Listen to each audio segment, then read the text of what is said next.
We're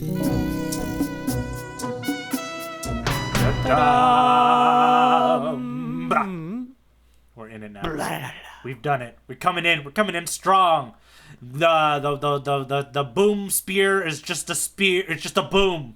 Dang, that's what it's just a boom. It's just a boom now. And if you're wondering what you're talking about, if the booms and the das and the das and the dos, this weird podcast you've discovered on accident by checking out our cool logo is Ooh, yeah. the Grand Line Tourist podcast, a chapter by chapter examining or re-examining, depending on your relationship with the One Piece, of Ichiro Oda's masterpiece, One Piece. I said piece so many times in the span of that little spiel One Piece. that it's starting to feel it's starting to feel like a Pathlodian response of like goodness to me. So I'm just gonna. No, it's good. If you say piece enough times, it becomes. You've 8 times, then you said pieces of 8, basically. So that's a pirate thing. But believe it or not, I'm saying PEACE. Oh, you just want more peace in the world. Yeah, dude. That's more touching. Yeah, one love, baby. You missed it, but Eric did the on our audio only podcast. He did the peace symbol. I feel like they must have heard me do that. Like, anyways. Oh man, you said my name. I should probably introduce myself. I did say your name. Yeah. Now you should say something about me. What symbol am I holding up? You're holding up the rock on or the haka. Is it the haka? I was trying to go for hang loose. Is hang loose different than Hang rock on? loose? Jacob Hang loose and over rock on there are trying similar, to figure out what his fingers are doing in some sort of symbolic way. My goodness. Is the the tourist of the Grand Line, the one who's paid lots of money in not like real currency, but the currency of time And berries. Because this and time. Yeah. Yeah. Because if I could, I'll give you more berries if you can just give me my time back. That's really all I want. No, I can't. No, you and I have decided that we're going to be friends for a very long time by doing this podcast. Indeed. Is what this is, right? Like it's guaranteed. Like Morgan Freeman and what's his name that broke out of jail in Shawshank, you know? Like that sort of. Oh my goodness! I thought you said Gordon Freeman, and then I was thinking of Half-Life 2, and I was like, what? Is that his name? In that? Isn't it Gordon Freeman? I think it's Gordon Freeman. No, I only know Morgan Freeman. Yeah, Morgan Freeman. Yeah, no, we've got to get some Shawshank in here. You know, they're gonna be friends forever, forever. You know, we are because of the podcast. Really, I mean, if without this little podcast platform for our friendship, who knows? Who knows what would happen to us, Eric? You know, but the most important thing about friendships is writing letters to each other in the form of communicative, actual personal letters, which brings us easily into this perfect segue into our letters of port section. Letters at port. We have letters here. Carl. Coming on in. Okay, so I only got one thing, and I'm going to bring it up because it was released earlier this week. I think it's Viz Media. Let me Google it as we talk. Viz Media, One Indeed. Piece. No, this is hot off the presses. This is coming in fresh from a Google search. You've heard it here first. Yes, so One Piece gets every volume merged into one long 21,550 page piece. Wait, how many pages again? 21,550. What did I say the first time? No, I think you said the same thing. I just wanted to hear the number again because I was impressed. I just wanted to, in my mind, like I think the way I could break down large numbers is to be like, okay, 21,000. I think like Harry Potter book 4 started to get into that 1,000 range. So I'm thinking like 20 Goblets of Fire's worth of picture content. Oh my gosh. Yeah, 21,550. 450 pages. Roughly around $2,000. So $1,900 you can own this gigantic book. It's just they're bounded together. They're all bounded together. So it's one book. It's just one. Like, how do you? Do you have a visual here? How do you read it? Can it lay flat on a table? I do have a visual. I'll send it for you to see. It cannot lay flat. At least not the way that we want it to. Is it practical? Like, is it practical? Is it practical? And you still read it right to left, right? You have to, of course. Yeah. I'm gonna send it over to Jacob. Maybe Jacob has a good way, but no, the only way. My goodness! It only stands up. Yeah, stands up on its bottom. Okay, you know what? Now I originally thought it was like super impractical and not cool, and now I think it's super impractical but kind of cool. Wow! It's so big. It's so big. Like you could if you had a bookshelf that was the right size, it just is one of the shelves. It's you just one put of the shelves, this one book on that shelf. This is the one book that's about One Piece for your one shelf. I like it. It's One Piece book, right? You have all of One Piece in one book. One Piece. Yeah. You can't lose it. Oh, or maybe you could start. Do you think there are sections there on the back binding that have like a line, which I assume is either maybe significant as far as maybe there's ways to kind of like maybe it can deconstruct. Yeah. Maybe there's like tear here, and then you have like a significant like East Blue, and then like it goes into another section of the story. Okay. Yeah, so this is actually a piece of art. Okay. It's not like something to sell. It might be, but it says that it is made by an island man, a French artist who specializes in creating pieces on post-digital comics. Oh, I see. So you're telling me you've queued this up all wrong. So wait, somehow this person, maybe they rebound their own issues? I wasn't sure. Or maybe they reprinted it? I don't know. Yeah, they said that the purpose behind One Piece is to dramatically illustrate how fast capitalism dictates production needs to be satiated to the audience by compiling the entire epic into a single mass imposing physical book. Oh. Whoa. That's interesting. I don't know if he's pro One Piece or anti One Piece. Is he like, look at how hard Oda has been slaving to work, look at what he's produced? Or is it like a, look at this beautiful thing that has come out of... I think it's kind of both. I think he's trying to... Man, we're trying to deconstruct what this guy's doing. I think what he's trying to say is that capitalism pushed Oda to make this epic gigantic. And look how imposing this monster would have been. Whereas like in a different world where Oda could have just kind of... Without fame and being pushed into certain things, like... I mean, that's the assumption that Oda didn't want to do this, right? If we live under that assumption. But, like, you're right. In a cynical world where art could just been art, then maybe it would have been, like, half this size. I think it would have just been a encyclopedia of made-up animals is what I think it would have been if it was what Oda was left up to his own devices. It would have just been, A for, the aardvark dactyl, and it's like a pterodactyl aardvark, and then you have, like, a page and a description, and then you have 20,000 of those. Yeah, so but even still, this is impressive. This is daunting. Yeah. If I was to visually track in my mind how far of a progress we've made, it's not. It's not very far. We need that very first section closest to the camera. Ooh. Oh my goodness. I also think that it's. I was gonna complain about how like One Piece isn't done, but now I get it. If this is an art piece, then he's making a statement. Like this is how much One Piece is, and look how there's still more to go. Oda says there's at least like, I don't know, 100 chapters or something left, so who knows, man. That seems very reasonable though. Like as far as we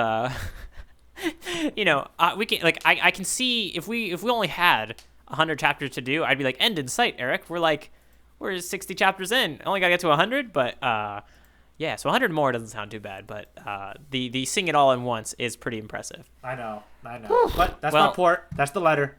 Now we can move. Well, let's get going. We need to get there. I don't know if we are. I would say. Maybe we're not even. Are we prepared to digest all that material throughout the length of our podcast? Let me tell you who is prepared, and his name is Monkey D. Luffy, and this is chapter 65, titled "Prepared." We did it. Another gorgeous segue from Jake and Eric, crushing today's podcast. We are such self-congratulatory. Monkey D. Luffy delivering us some wonderful nuggets of knowledge. Yeah, let's do it. All right. Let me do this itinerary real quick. Just gonna get the people listening, get the people caught up to where we are. All right, chapter 65. Prepared. We open on Krieg's now just bomb stick. That's all it is. That's what Luffy tells him. It's just a bomb stick now. Krieg still believes that this stick is gonna be more than enough to beat Luffy, but obviously Luffy doesn't believe that. Krieg thinks that Luffy is bluffing. He's like, "Yo, you can't do it. You can't beat me." And Luffy's like, "I ain't bluffing, brah. I got so much in stock. I'm gonna beat you up." Sanji also thinks Luffy's bluffing a little bit because he's been taking a lot of hits. On top of all the stakes that he's taken and all the already beatings and all that stuff, Luffy also took 2 blasts from the Great Mighty Stick, right? Yeah. So it's been a lot. It's been a lot of few things, but Luffy, it's fine. It's what it is. But Zeph's comes from Zeff tells Sanji, "Yo, but this is what this chore boy has that Krieg doesn't have, and that word is grit." Yeah, grit. That's right, folks. True grit. Just like Haley Steinfeld in True Grit. She has grit. Yeah, look at that. Dang. Right. Look at that. We're building bridges between all sorts of media content. Yeah. Haley Steinfeld is the Grit, and Zeph and Sanji are Matt Damon and Matt Damon. Oh, it's been a while since I saw that movie. All I remember is Steinfeld and Jeff Bridges. I got there. Yeah. No. I whispered it in there. You'll see. Oh, you did? No, we got this section's going to be really funny now. So cute. Anyways, Zeph is saying that his grit is going to outlast somebody, and grit is stronger than steel. Ooh. That's what it is. What a thematic line to tie this whole fight up, right? The whole theme of this fight. So we cut back to Krieg swinging looks directly at camera, gives a wink. Yeah. Grit is stronger than steel. We cut back to Krieg swinging again, more at Luffy, doing all these things, blowing it up. I lost myself singing, but then Luffy goes ahead and jumps himself onto the pole of mast, on the mast pole standing there. So Luffy's monkeying around on that mast, hanging on to a pole there, and then Luffy Krieg takes a swing into the mast, which breaks the mast, makes it fall down. Luffy pulls off his pole at the same time and then throws it like a javelin at Krieg. Krieg has surprise. What's he have? Flamethrower, like a Pokemon out of nowhere. This is Iron Man. Like Krieg is Iron Man of One Piece world. So he flamethrowers. Go get your flamethrower. Yeah, he flamethrowers the piece of pole that Luffy's throwing at him. But yeah, that was all a distraction because Luffy follows up with Gum Gatling, and Gatling straight into Krieg's chest. Blah, blah, blah, blah, blah, blah, blah, blah. A bunch of ones. Krieg laughs. Krieg's like, bruh, this is Watt's armor. First time we've heard that. This is Watt's armor. This is like impenetrable, bruh. Punch as much as you want. It's not going to do anything. And Luffy's like, I will. You don't got to tell me twice. So Luffy follows up with a Gum. Bazooka? Gum Bazooka. No. Gum bullet. You're right. Wait, God. There's another one in between there. Yeah. He does Gum bullet, which Krieg feels, but he's like, that doesn't break anything, bro. Right? And all that stuff. But then he does do a counterattack afterwards and all this stuff. Luffy is a fool for trying to go after his armor. That's what Krieg says over and over again. But then also, at this moment, Krieg teleports himself to the top of another mast, all the way up high. I like how you use the word teleport. Because it happens. It just happens. When does he do it? I don't know. It happens in between taunting Luffy looking backwards, and then him, like, being in the mast now. This is the magic of comics. The space between panels. Yeah. What can happen in there? Just like Dave Matthews, the space between you and I, it's... Ooh. Yeah, there we go. I'm tying a lot of pop culture references today. That's right. Krieg on top of the mast decides to sprinkle down these freaking cannonballs that he just has anywhere. God knows where he has these cannonballs. He's sprinkling them down. Are they bombs? Are they just bombs? Oh, well, I feel like a cannonball, it kind of they're bombs that are cannonballs. Right. They're cannonballs that when they're going to hit something, they're going to explode. That's what they look like, for sure. Yeah, so he's dropping them down. He's sprinkling down, like kind of like somebody sprinkling the ashes of their falling ones in the ocean. He's sprinkling down there, right? Leaving Luffy with only one choice, which is to run up that mast and fight him. Luffy starts running up. He's going in because Luffy at this point doesn't care about the bombs. Because I know what Krieg's trying to do. Krieg's trying to take away the platform. He knows that Luffy can't fight in the ocean. So he's like, take away the platform. Take it away. Force Luffy to run to the mast. This is what he's been doing all fight. This whole fight has always been Luffy running up some sort of mast, either vertically or horizontally towards Krieg. Sanji yells, "It's a trap!" And he doesn't. It doesn't stop Luffy. And then Krieg takes a swing into the mast again to kind of like either break the mast or distract him or make Luffy airborne. It's something. He breaks it with his boomstick. He smacks down, but it doesn't stop Luffy. Luffy's still running straight for him, and he lands a Gum. What was it? Gum Bazooka. That's right. A Bum Bazooka. Gum Bazooka that pops, that hits Krieg airborne. Krieg loses his boomstick at that point, and Krieg's laughing as he's falling down like, I didn't feel anything. He's a liar. He felt a lot. But he's like, it's worthless. But that's not where it stops. That's not where it stops. Because Luffy then jumps off, follows Krieg down airborne, and lands one more beautiful Gum Bazooka. And what happens to his armor this time? His Watt's armor this time? It appears that it has been shattered. It's been broken. It's a boulevard of broken armor pieces. Yeah, there you go. Green Day. Tied it all together. I gum a lonely road. We did it. We paid it The only gum move I will ever know. Yeah, and if you did not know all the references that happened during my breakdown of that itinerary, I mean, go look it up. You're welcome. Yeah. No, I gotta. Oh, you know what? Before I had one thought about one thing in your itinerary, but before we do that, Yeah. I think cover story here. Yeah. Good. Chapter. Oh no. The way it works is Buggy's crew after the battle, part 20. Discovery our pirate ship. This is so sad. That means Richie's story seems to have been forgotten.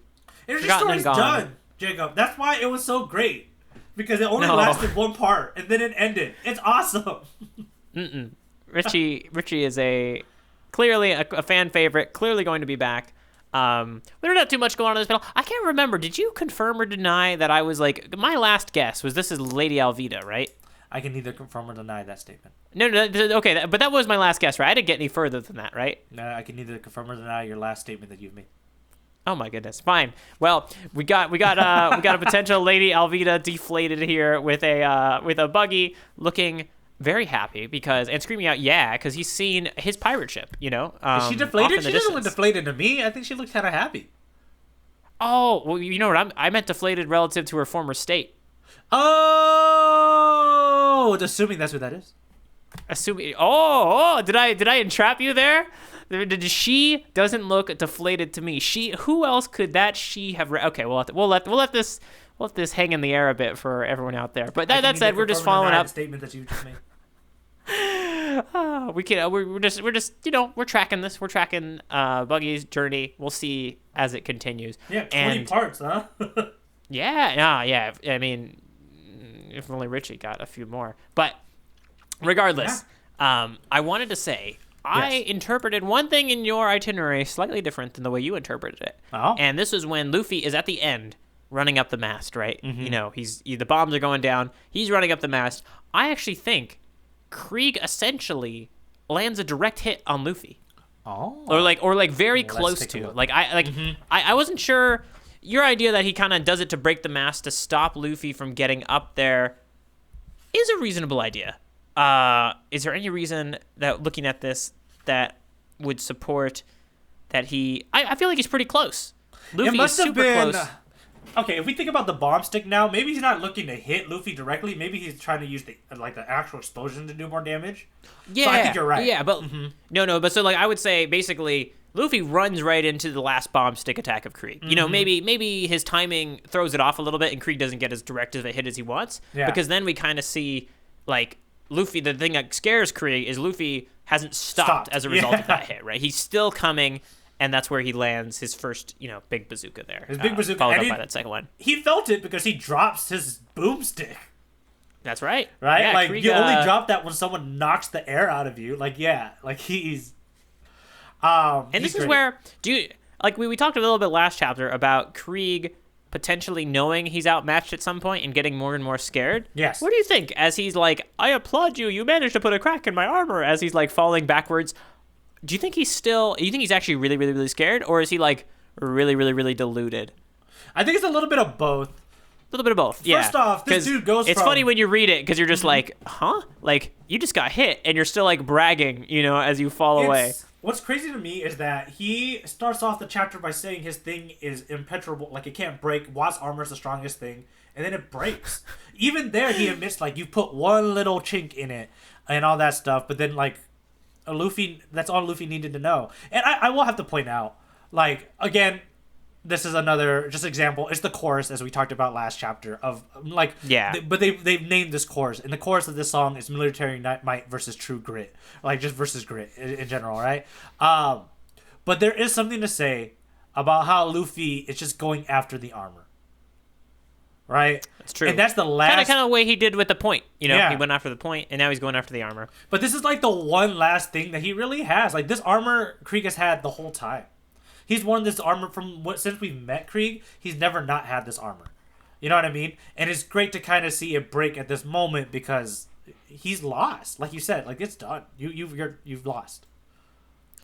I made a quick, we did a Google search just a minute ago on the what do you call it? The book. And so I was almost about to make a tinfoil hat prediction, but I decided to do a quick Google in order to save myself from epic embarrassment. Woot's steel is actually a legit thing with like a Wikipedia page.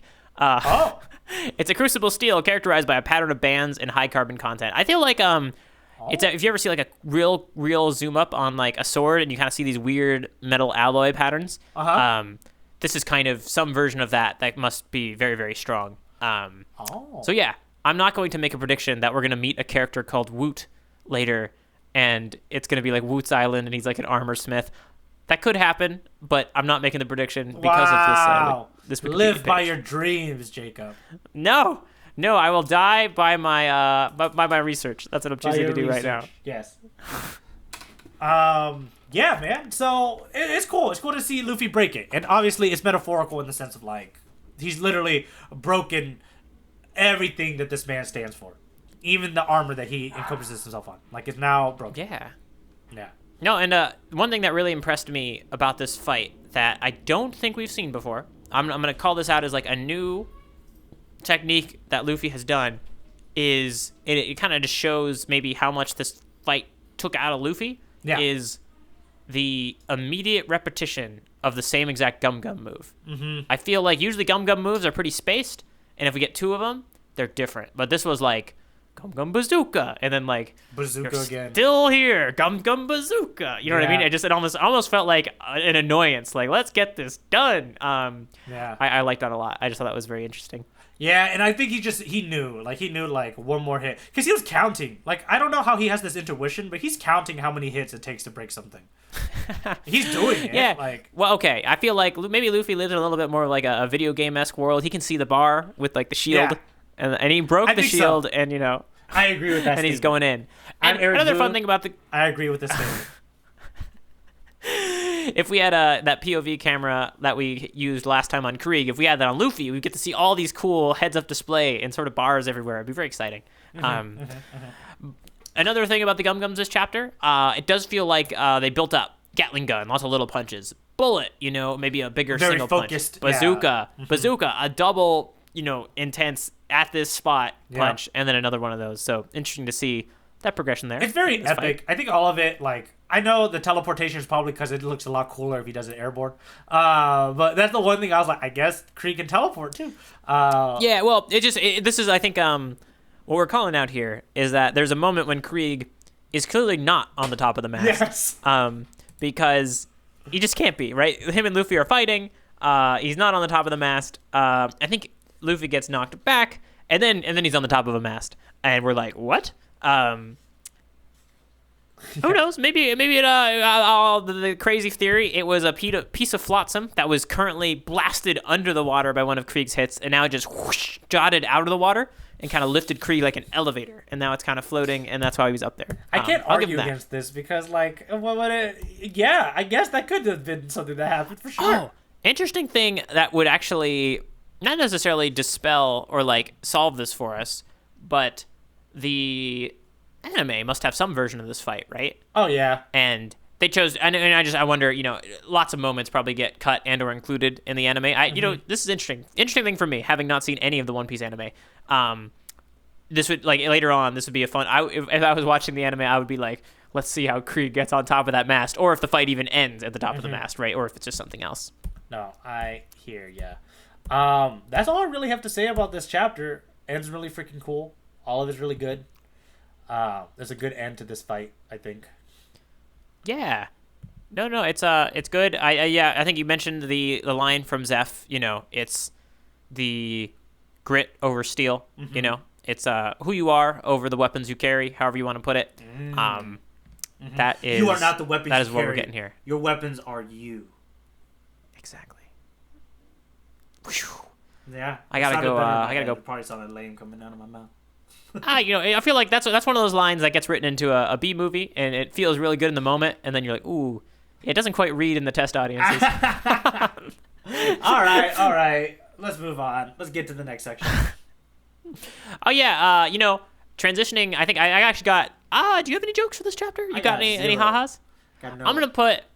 I liked Luffy's excitement at. I broke off your spear. Now it's just a bomb on a stick, as if that and Krieg kind of points this out logically in a minute that a bomb on a stick it sounds like a good weapon to me. You know what I mean? I like that aspect of it. That Luffy was quite excited. It's just a bomb on a stick. It would be like, I don't know. Now all you have is a bazooka without a crosshair, and you're like, I still got a bazooka. Yeah. So I liked that. That made me chuckle a little bit. But I mean, like in the realm of Luffy, though, he's like, the thing that can actually cut me can't cut me anymore. So no, that was really good that you brought that point up. I still think, yeah, I don't think I tracked that as much of thinking of explosions as not harmful to Luffy, but you're right, they kind of are. And we kind of see that at the end, right? Luffy rushes right at the explosion. Why can he do that? Because there's no more point on the spear. He's ready to go deliver that Gum Gum Bazooka. So that's actually makes what Luffy's saying a little less funny and a little more like logical and smart, which I don't know. I don't like to think of Luffy that way. Just kidding. All right. How dare you? That said, I think yeah. Shoo!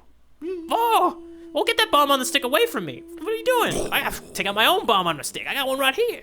Because you know what? It's time for the panel battle. This is where Eric and I make lots of noises, do some music, and we engage each other in the fisticuffs of artistic merit that is one panel against another panel from One Piece. And, we actually have someone participating again this I was going to say, you know what? Last time we made Christian throw the first punch. I feel like it's only fair if he gets to throw the last Gum Gum Bazooka this chapter. Oh, so that's it's fair. going to be, we got to mix it up. But okay, so we click on appreciate mine Christian first. writing in. Oh, no. I'm going to go ahead I click and on yours first because you went first last time. So let me do this. That's right. We're all about fairness here. This is like two children trying to share a toy. You can go first. You're looking at the bottom left one, right? Yes, we are looking at the bottom left panel on this page, and go ahead and let the listeners, the tourist tour guys out there know what you see. We see this is a great panel, man. We see the stretched arms of Luffy saying "Gum Gum," running up the mast up towards Krieg at the top of it. We see the bombs coming down at the same time. So all of this is supposed to be at the same time. We have the onomatopoeia noise of which is probably Luffy's footsteps running up the mast. Yeah, it's got to be. Yeah, all of this is great. Like the wind up. This is right before the first Gum Gum Bazooka lands.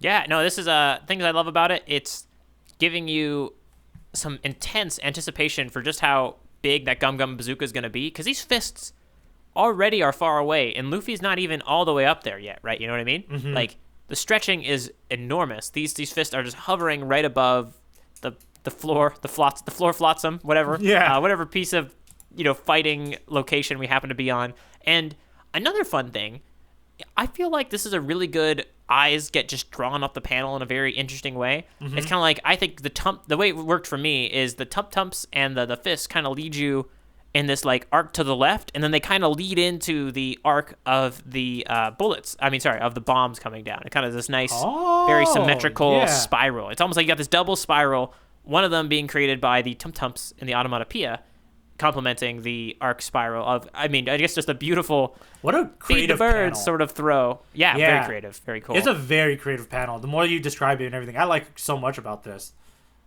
Oh man, yeah, so cool. I also love the detail that stuck out to me is that his right arm is bloodied and his left arm isn't. Like, because a lot of the damage he's taken has been on the right side of this fight so far.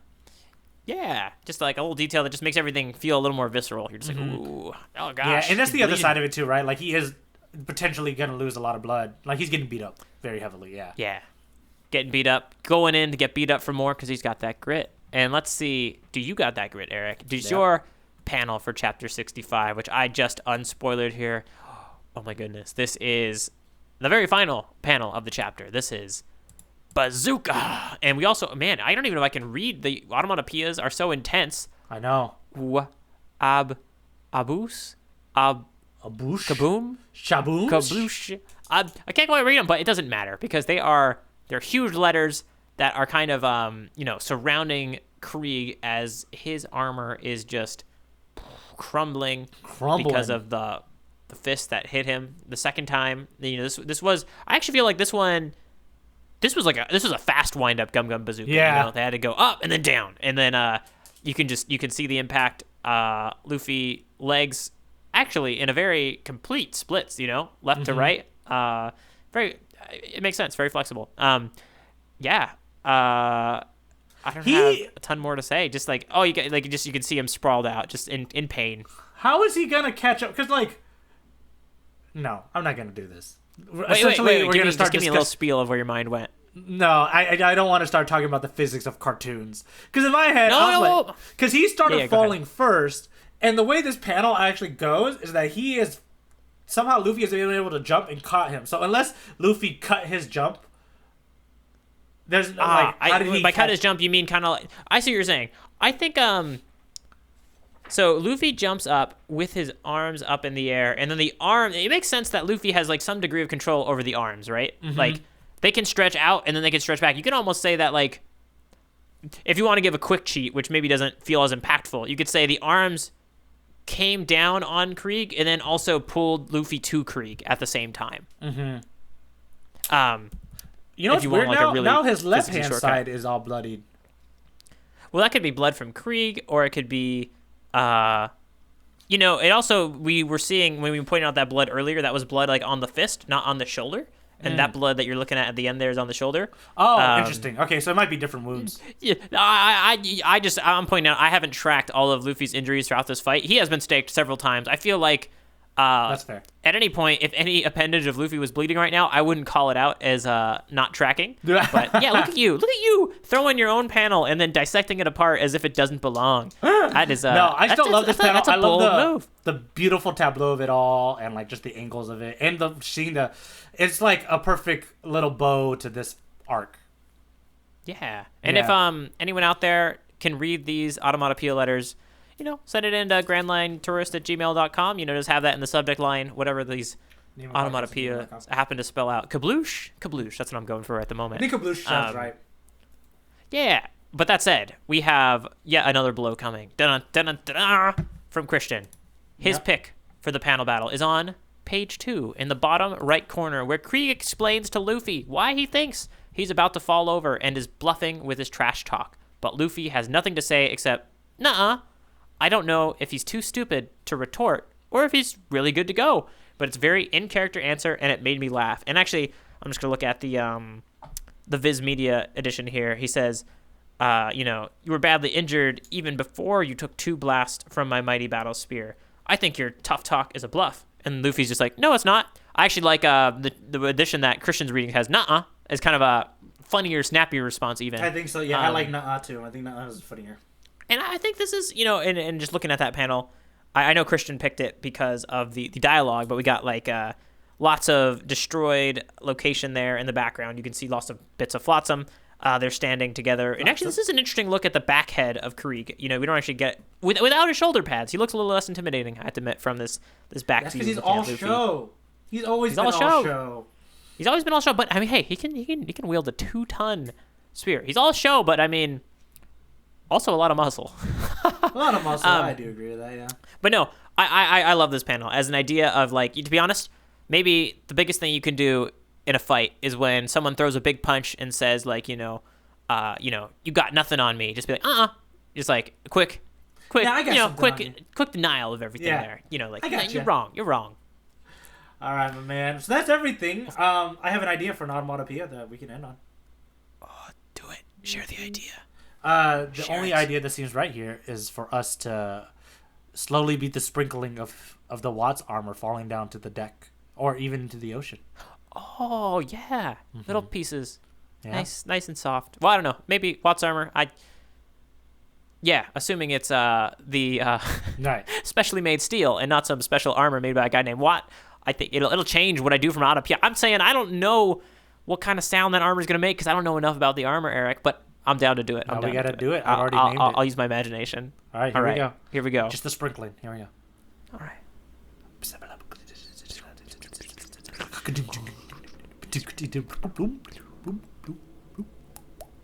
Feed the ocean. Feed the ocean.